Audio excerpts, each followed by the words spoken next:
I don't think इससे high point पे मेरे शो का सीजन 1 एंड हो सकता था। Shinji, crank that, soldier boy.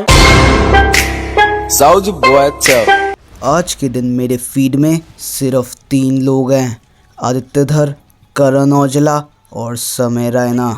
जहाँ पे आदित्यधर अपनी फिल्म मेकिंग, अपनी स्टोरी टेलिंग, अपने कास्ट क्रू, उनके पूरे डेडिकेशन की वजह से हैं, वहीं पे हमारे करण भाई अपने गाने, उसके लिरिक्स, वो बीट्स, वो एसएफएक आर्टिस्ट, वो पूरी की पूरी टीम की एफर्ट्स की वजह से हैं। और फाइनली कॉमेडियन समय रैना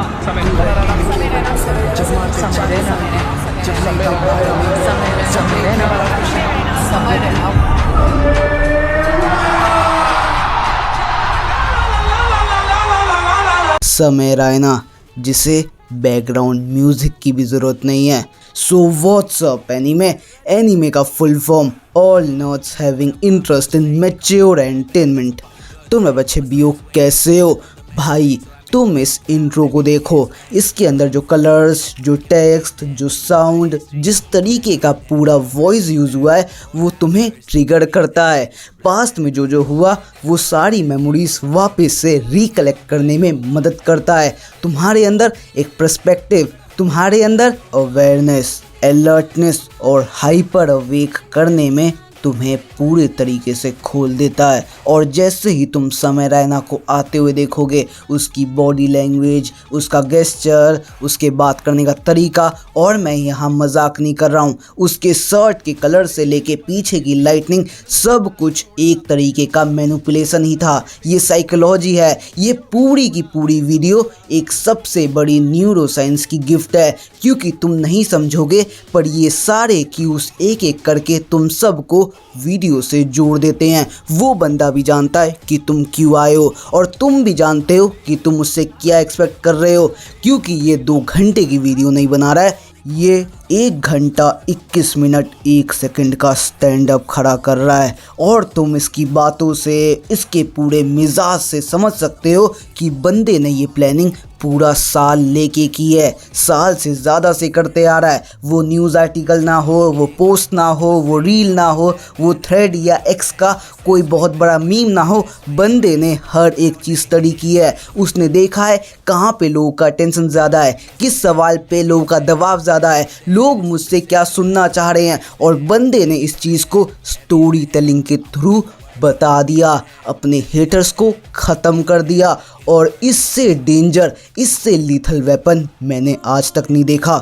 जैसे आदित्यधर ने अपनी फिल्म धुरंधर में जितने भी अटैक्स हुए, कॉन्फ्लिक्ट्स हुए, डिस्प्यूट हुए, उसके पूरे टाइमलाइन को आगे पीछे किया, मूवी को क्रिस्प करने के लिए, मूवी को कैची बनाने के लिए, मूवी के अंदर एक स्ट्रॉन्ग मैसेज देने के लिए चीज़ों को मैनिपुलेट किया, वैसे ही हमारे बंदे समय ने भी सब चीज़ों को आगे पीछे किया, चीज़ों को इस तरीके से रखा कि लोगों को वो स्पून फीड कर पाए, उन्हें दिखा पाए कि सिचुएशन कैसी थी, उसका डे बाय डे कैसे जा रहा था। और सबसे इम्पोर्टेंट बात, इनमें से कुछ भी गलत नहीं है। ये मैनिपुलेशन, ये साइकोलॉजी, ये वर्ड्स, वो लाइटनिंग, सब कुछ ठीक है, क्योंकि आखिर में एक कॉमेडियन का काम हंसाना है। बंदा जिस काम के साथ आया था उसने वो काम कर दिया। लोग हंसे 1 बार नहीं 100 बार, लोग रोए 1 बार नहीं 4-5 बार, और उस चीज़ में, उस मिशन में ये बंदा सक्सेसफुल रहा। इसने खुद को सबसे बड़े फेम,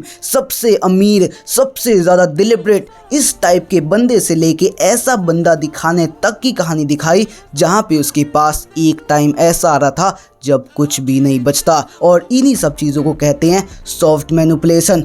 और भाई मैं ये बात वापस कह दूं, ये वीडियो नेगेटिविटी के लिए, नेगेटिव पीआर के लिए, किसी की बात को छुपाने, दबाने, मिटाने नहीं भाई, इसलिए मैं नहीं बना रहा हूँ। मैं बस तुम्हें ये दिखाना चाहता हूँ ये पूरी चीज़ कितनी ज़्यादा कंफर्टेबल थी, कितनी ज़्यादा रीअश्योरिंग थी, कितनी ज़्यादा मैजिकल थी। मतलब बंदे ने वॉर का टाइम चुना, सिलेंडर के क्राइसिस का टाइम चुना, उस बंदे ने इंडिया की हालत, मीडिया की हालत, चीज़ों के डाउनफॉल, धुरंधर के हाइप के टाइम की बात चुनी, जब सब कुछ इतना ज़्यादा कंफर्टेबल कंफर्टेबल था, जब सब कुछ इतना ज़्यादा स्मूथ था, उसकी बात दब चुकी थी, उसके पास इतने सारे इन्फ्लुएंसर्स आ रहे थे, स्पॉन्सर्स आ रहे थे, प्रमोशनल एक्टिविटीज़ के लिए लोग आ रहे थे, उसने कितना ज़्यादा परफेक्ट टाइम चुना। उसने अपनी फैमिली बैकग्राउंड, अपनी मदरली अफेक्शन, फादरली सपोर्ट, दोस्तों का इम्पोर्टेंस और सबसे बड़ा तुम फैंस का इतना तगड़ा रिएक्शन, उसने हर चीज़ की बात इतनी ज़्यादा कंफर्टेबल की, हर एक लाइन को इस तरीके से रखा कि भाई मैं मान ही नहीं सकता कि ये अनस्क्रिप्टेड हो, मैं मान नहीं सकता कि उसने बैठ के ऑन पॉइंट ये जोक क्रैक किए हो, क्योंकि वो खुद बता रहा है कि हम सब एक्टिंग कर रहे हैं। क्योंकि मैं सोचता था ये बंदा 5 साल से कहाँ था, 2018 से 2023 तक ये बंदा क्या कर रहा था, और अब मैं देख पा रहा हूँ इसने क्या कमाया है। परसुएशन, सिडक्शन, इन्फ्लुएंसिंग, मैनिपुलेशन, ये बंदा अपनी हार्ड पर्सनैलिटी, अपनी हार्ड कोर पर्सनैलिटी के आगे सॉफ्ट वर्ड्स को यूज़ करके नेचुरल फॉर्म में लोगों के दिलों तक बैठ जाता है। उनको एक ऐसी पर्सनैलिटी, एक ऐसा फिगर दे चुका है जिसको लोग कहीं और नहीं ढूंढ पाएंगे। ये खुद में एक एवटार बन चुका है, ये खुद में इस तरीके का मॉडल बन चुका है जिसको लोग सच में आगे जाके स्टडी करेंगे कि इसने ये चीज़ क्रैक की कैसे। और मैं कोई दूध का धुला नहीं हूँ, मेरी इंडस्ट्री डूब रही है, मेरी हिंदी डबिंग इंडस्ट्री दबी पड़ी है। म्यूज़ इंडिया जिसने इनिशियल स्पेकुलेशन रखा था कि अटैक ऑन टाइटन को पर एपिसोड 200 से 300 के व्यूज़ आएंगे, आज 60,000 आने में भी फट रही है। हमारा MX प्लेयर जो इतने एनिमे को हिंदी डब करना चाह रहा था, आज वो पैसा निकाल नहीं पा रहा है। क्रंची रोल वो बंदा भाई सबसे अलग, उसके ऊपर data leak, data breach, information spill, इतने गंदे गंदे चार्जेस लगे हैं। वो बंदा सीजन 4 डब कर रहा है री-ज़ीरो का, पर उसे वॉइस एक्टर्स ही नहीं पता कौन से लेने हैं। वो बंदा एनिमे टाइम्स को कॉन्टैक्ट करता है, एनिमे टाइम्स बोलता है तुम म्यूज़ इंडिया से बात करो, वो म्यूज़ इंडिया को कॉन्टैक्ट करता है, म्यूज़ इंडिया फ़ोन ही नहीं उठा रहा है। भाई इतनी बुरी हालत है कि इस महीने, इस विंटर में कोई भी बड़ी व्यूज़ नहीं आई, कोई भी बड़ा इंगेजमेंट नहीं आया। चीज़ें ऐसी चल रही है मेरी इंडस्ट्री में कि डिमांड है ही नहीं, पर सप्लाई पे सप्लाई हो रहा है। मेरे भाई जो एडिट्स बनाते हैं, जो रील्स बनाते हैं, जो हिंदी डब की इन्फॉर्मेशन देते हैं, जो तुम सबको बताते हैं, उनकी भी व्यूज़ गिरते ही जा रहे हैं, उनका भी व्यूज़ बर्बाद पे ही चल रहा है। और मेरी खुद हालत ख़राब हो रखी है, क्योंकि भाई कोई इंटरेस्ट ही नहीं दिखा रहा है, कुछ नया हो ही नहीं रहा है। रश्मिका और शुभम अगर कुछ काम कर भी रहे हैं, वो दोनों कुछ करना चाह भी रहे हैं, पर वो क्रिकेट से रिलेटेड है, और क्रिकेट की ऑडियंस अगर आ भी गई तो वो क्रिकेट वाली एनीमे ढूंढेगी, और भाई वो कहाँ से देंगे हम। पर अगर हम समय रैना को ले आए, जिस तरीके से वो इनोवेटिव वे में अपने बाकी ads, hello and welcome to my podcast. Ashish Chanchlani ji. क्या टाइम पास कर रहा है, मेरे को मालूम है तूने ब्रांड से पैसा उठाया है। भाई उठाया तो आपने था, एली अवरम को। Hello and welcome to coffee with Carry Minati. अपने एडवर्टीजमेंट, इंडोर्समेंट, अपने प्रमोशन, वो सारी एक्टिविटी को जैसे मैनेज करता है, जिस तरीके से मैनिपुलेट करता है, जिस तरीके से नेचुरल वे में ही, पर जिस तरीके के बोल्ड स्टेप लेके रखता है, वो कहीं ना कहीं एनीमे को और ज़्यादा लाइमलाइट में आने में हेल्प करेंगे। 2025 में जब डीमन स्लेयर की पहली फिल्म आई थी, ये स्पेकुलेशन उठने लगे थे कि 2029 में जब हमारी डीमन स्लेयर का फाइनल पार्ट आएगा तो वो एंड गेम का रिकॉर्ड तोड़ देगा, और वो तोड़ भी देगा अगर ऑडियंस और आएगी, ऑडियंस और जुड़ेगी। यहाँ पे आज के दिन 1 करोड़ ऑडियंस है 2025 में, 2028 तक 2 करोड़ तक हो सकती है हिंदी डब वॉचिंग की क्राइटेरिया, हिंदी डब वॉचिंग की स्ट्रेंथ। पर उसको बढ़ाने के लिए हमें कुछ ना कुछ स्ट्रॉन्ग करना पड़ेगा, कुछ ना कुछ ऐसा बोल्ड दिखाना पड़ेगा जिससे लोग सच में आना चाहे।